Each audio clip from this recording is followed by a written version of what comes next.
আজকের একটি সমস্যার সম্মুখীন নিয়ে এসেছি। শুধু যে গার্বা সফটওয়্যারের বা প্যাটার্ন ডিজাইনেরই কাজ শেখাবো তা না। তো আমরা যেহেতু কম্পিউটার ইউজ করতে করতে কিন্তু আমাদের মোটামুটি সব অপশন কিন্তু জানা অনেক প্রয়োজন হয়ে থাকে। তো আজকে যে অপশনটা জানাবো, আমরা যে কাজ করি গার্মেন্টস সেক্টরে বা আমরা এই ক্যাডের উপরে বা কম্পিউটার ডিজাইনে অথবা বাসায় যেখানে আমরা কাজ করি না কেন, আমরা এই যে একটা ফোল্ডার যখন আমরা এদিকে রাখবো তখন কিন্তু এটা থাকে না। এদিকে দেখেন, এই যে যখন এই যে আমি আনতেছি এটা কিন্তু থাকবে না, এখানে এটা কিন্তু কখনোই থাকবে না।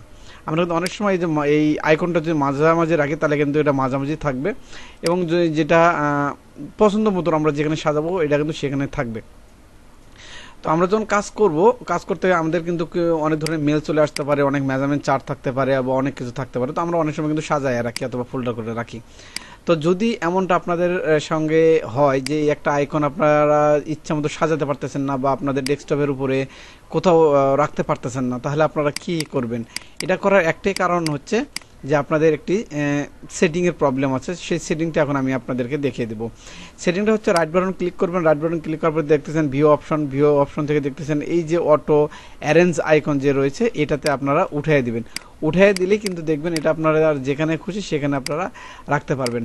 এবং আমি যদি ভিউতে আসার পরে যদি অটো অ্যারেঞ্জ আইকনে ক্লিক করি, তাহলে কিন্তু এই আইকনটা কিন্তু এখানে থাকবে না। এই আইকনটা কিন্তু যেখানে খুশি সেখানে চলে যাবে। তো যারা ক্যাটের সঙ্গে রয়েছেন তাদেরও কিন্তু এই জিনিসটা কিন্তু অত্যন্ত গুরুত্বপূর্ণ যে এই আইকনগুলো যেহেতু আমরা সাজায় রাখি, তো এটা যদি এই রকম হয়ে যায় তাহলে আপনারা কিন্তু ঠিক এই রকম করে এসে সেটিংয়ে এসে যে অটো অ্যারেঞ্জ এই আইকনে ক্লিক করে দেবেন, তাহলে কিন্তু এটা ঠিক হয়ে যাবে।